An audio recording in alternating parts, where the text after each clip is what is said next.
छानपैकी असं अद्रक, कोथिंबीर, लसूण आणि आपण टाकलेला आहे खोबर फ्राय झालेला आहे. तर टाकून घेऊ लाल काश्मीरी मिर्च, घरचा काळा मसाला, धने पावडर, गरम मसाला असा मस्तपैकी टाकून घेतलेला आहे. आपण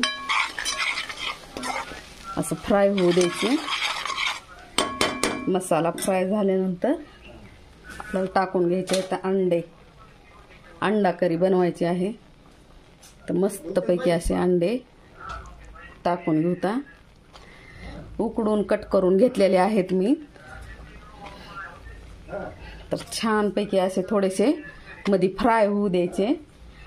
फ्राय झाल्यानंतर आपण ग्रेव्ही करण्यासाठी थोडंसं पाणी टाकून घ्यायचं आहे.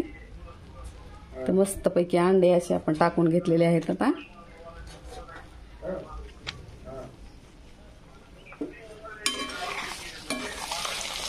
थोडंसं फ्राय होऊ द्यायचं. फ्राय झाल्यानंतर पाणी टाकून घ्यायचं. मध्ये पाणी थंड कधीही टाकायचं नाही. पाणी टाकायचं झालं तर गरमच टाकायचं, गरम करून. सुंदरपैकी अशी आपली अंडा करी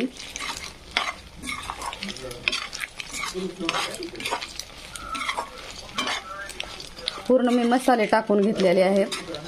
अद्रक, कोथिंबीर, लसूण, खोबर पण वाटून टाकलेलं आहे. मिक्सरमध्ये खोबर वाटून घेतलेलं आहे. मस्तपैकी टाकलेलं आहे. मसाले पण अंडा करी मसाला पण टाकलेला आहे मी. काश्मीरी लाल तिखट पण टाकलेला आहे. छानपैकी अशी आपली अंडा ग्रेव्ही तयार आहे. तर ज्याला सुक्का अंडा ग्रेव्ही पाहिजे असेल ना, त्यांच्यासाठी थोडंसं आपण काढून घ्यायचं. ज्यांना आवडेल त्यांना. आणि बाकीच्या अंडा ग्रेव्ही मध्ये पाणी टाकून घ्यायचं आपण.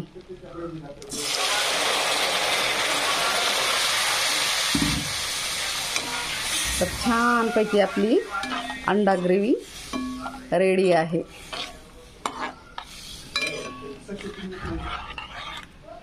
या मग सर्वांनी खायला.